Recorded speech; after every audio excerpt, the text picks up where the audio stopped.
Presentaciones para la Escuela Sabática del cuarto trimestre de 2024. Temas en el Evangelio de Juan. Lección 6 para el 9 de noviembre de 2024. Más testimonios acerca de Jesús.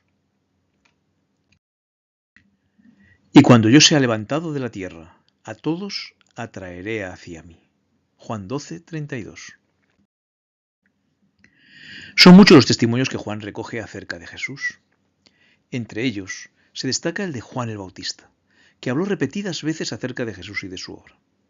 Él también hizo énfasis acerca de quién le había comisionado y adoctrinado acerca de la misión de Jesús. Las personas que oyeron a Jesús también dieron testimonios de él, unos rechazándolo y otros aceptándolo. Pero sin duda, el mayor testimonio proviene del Padre, cuya voz audible habló acerca de su Hijo amado. Veremos el testimonio de Juan el Bautista, la humildad del testigo y el origen del testimonio.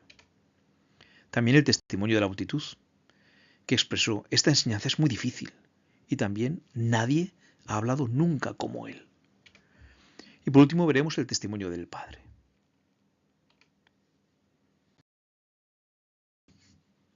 El testimonio de Juan el Bautista.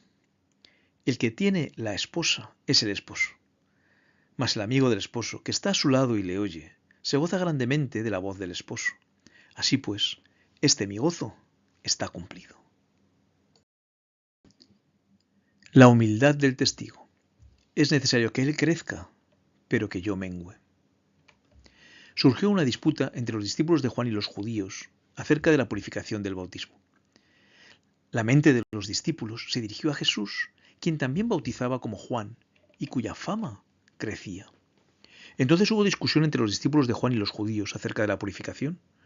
Y vinieron a Juan y le dijeron: Rabí, mira que el que estaba contigo al otro lado del Jordán, de quien tú diste testimonio, bautiza, y todos vienen a él. Juan dejó claro que es Dios quien decide la obra de cada uno. Respondió Juan y dijo: no puede el hombre recibir nada si no le fuere dado del cielo.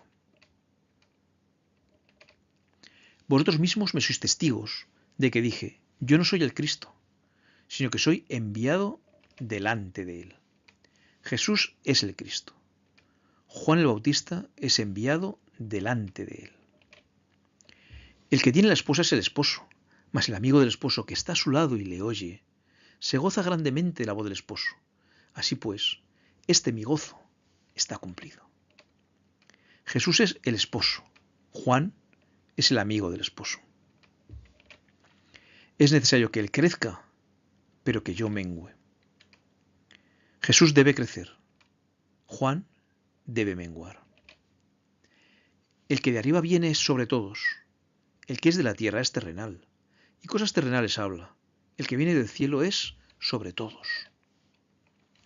Jesús es celestial, está sobre todos. Juan es terrenal, habla cosas terrenales. Y lo que vio y oyó, esto testifica, y nadie recibe su testimonio. El que recibe su testimonio, atestigua que Dios es veraz. Porque el que Dios envió, las palabras de Dios habla, pues Dios no da el Espíritu por medida. El Padre ama al Hijo, y todas las cosas ha entregado en su mano. El que cree en el Hijo tiene vida eterna, pero el que rehúsa creer en el Hijo no verá la vida, sino que la ira de Dios está sobre él. Jesús habla las palabras de Dios, está lleno de su Espíritu, es amado por su Padre, de quien ha recibido todo. Quien cree en él tiene vida eterna. Juan es un testigo a quien nadie cree. Quien le escucha atestigua que Dios es veraz. El origen del testimonio. Y yo no le conocía, pero el que me envió a bautizar con agua, aquel me dijo: sobre quien veas descender el Espíritu y que permanece sobre él, ese es el que bautiza con el Espíritu Santo. Juan identificó a Jesús como aquel de quien había dicho: después de mí viene un hombre que es superior a mí. Incluso anunció su preexistencia, porque era primero que yo. Sin embargo, repetidas veces declara: yo no le conocía. ¿Cómo podía saber Juan que Jesús era el Mesías esperado? Sus padres le habían dicho que su primo era el Mesías. Pero Juan nunca se había encontrado con Jesús. Fue Dios mismo el que le indicó quién era el Mesías. Y yo no le conocía, pero el que me envió a bautizar con agua, aquel me dijo: sobre quien veas descender el Espíritu y que permanece sobre él, ese es el que bautiza con el Espíritu Santo. De igual manera, nosotros escuchamos a aquellos que nos hablan de Jesús, pero solo podemos reconocerlo como nuestro Salvador por la convicción que el Espíritu Santo inculca en nosotros.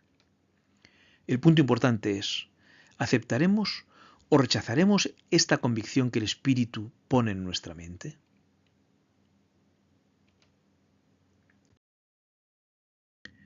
Veamos a continuación el testimonio de la multitud. Entonces algunos de la multitud, oyendo estas palabras, decían: verdaderamente este es el profeta. Hubo entonces disensión entre la gente a causa de él. Esta enseñanza es muy difícil. Al escucharlo, muchos de sus discípulos exclamaron: esta enseñanza es muy difícil. ¿Quién puede aceptarla?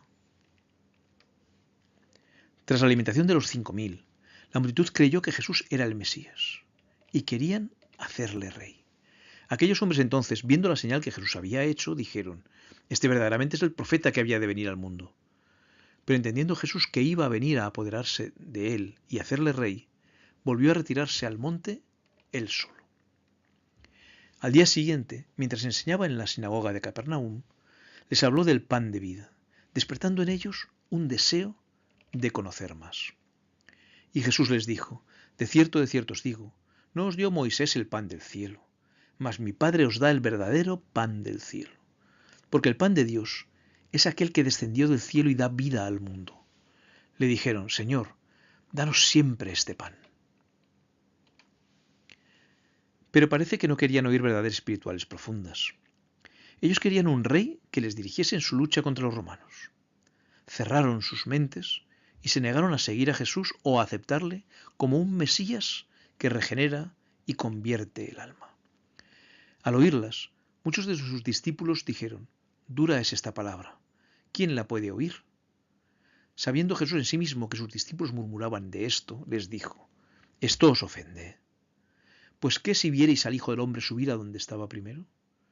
El Espíritu es el que da vida, la carne para nada aprovecha. Las palabras que yo os he hablado son espíritu y son vida. Pero hay algunos de vosotros que no creen, porque Jesús sabía desde el principio quiénes eran los que no creían y quién le había de entregar. Y dijo: por eso os he dicho que ninguno puede venir a mí si no le fuere dado del Padre. Desde entonces, muchos de sus discípulos volvieron atrás y ya no andaban con él. Al ser abandonado, Jesús habló a los 12 dándoles la oportunidad de dejarle también si ellos lo deseaban. Dijo entonces Jesús a los 12: ¿queréis acaso iros vosotros también? Su respuesta refleja el sentir de todos los que hemos encontrado en Jesús al Redentor, al Libertador, a nuestro Salvador personal. Señor, ¿a quién iremos? Tú tienes palabras de vida eterna. Y nosotros hemos creído y conocemos que tú eres el Cristo, el Hijo del Dios viviente. Nadie ha hablado nunca como él. Contestaron los guardias: nadie ha hablado nunca como él. Al igual que los 12, hubo otros que estuvieron dispuestos a aceptar a Jesús como el profeta. Entonces, algunos de la multitud, oyendo estas palabras, decían: verdaderamente, este es el profeta. Algunos creían que podía ser el Cristo, sin embargo, aún tenían algunas dudas.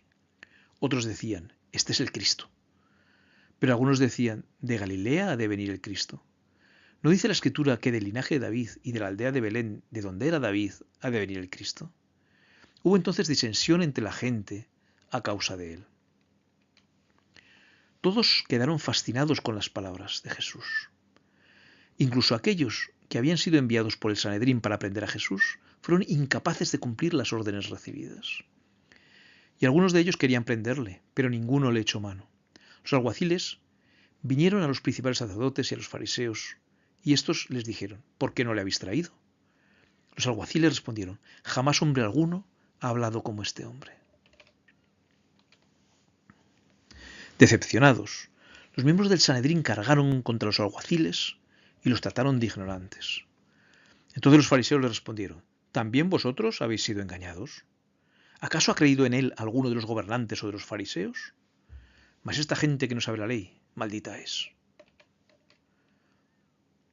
Su argumentación se basaba en que ellos mismos no le habían aceptado, pero se equivocaban.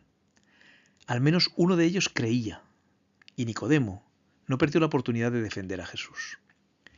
Les dijo Nicodemo, el que vino a él de noche, el cual era uno de ellos: ¿juzga acaso nuestra ley a un hombre si primero no le oye y sabe lo que ha hecho? Nuevamente fallaba en su argumentación contra Nicodemo. Respondieron y le dijeron: ¿eres tú también Galileo? Escudriña y ve que de Galilea nunca se ha levantado profeta.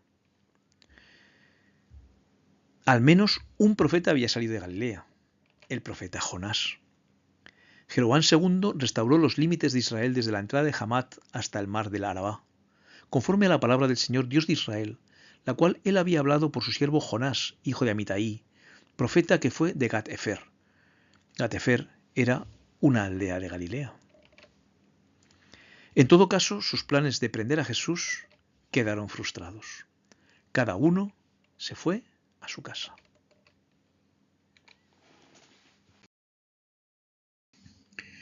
El testimonio del Padre.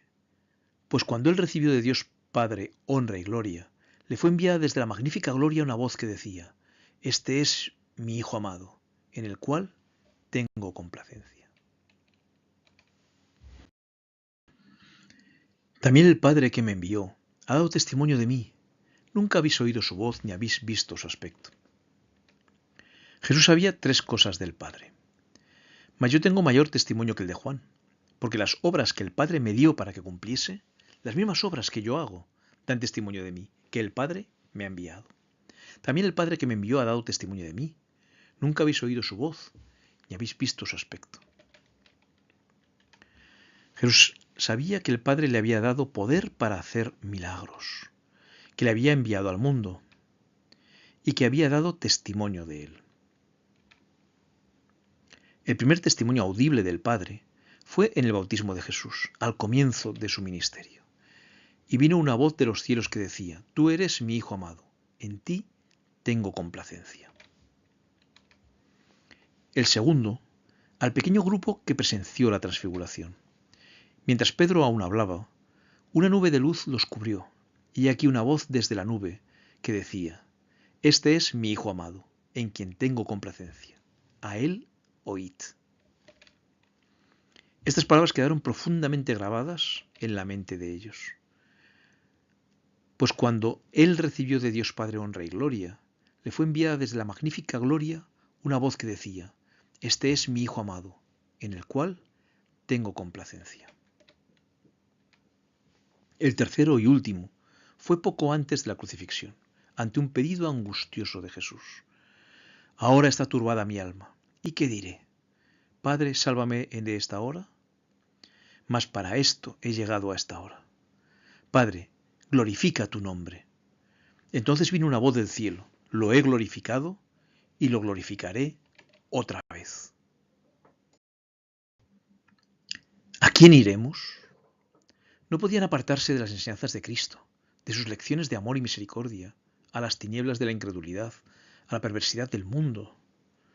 Mientras abandonaban al Salvador muchos de los que habían presenciado sus obras admirables, Pedro expresó la fe de los discípulos: tú eres el Cristo.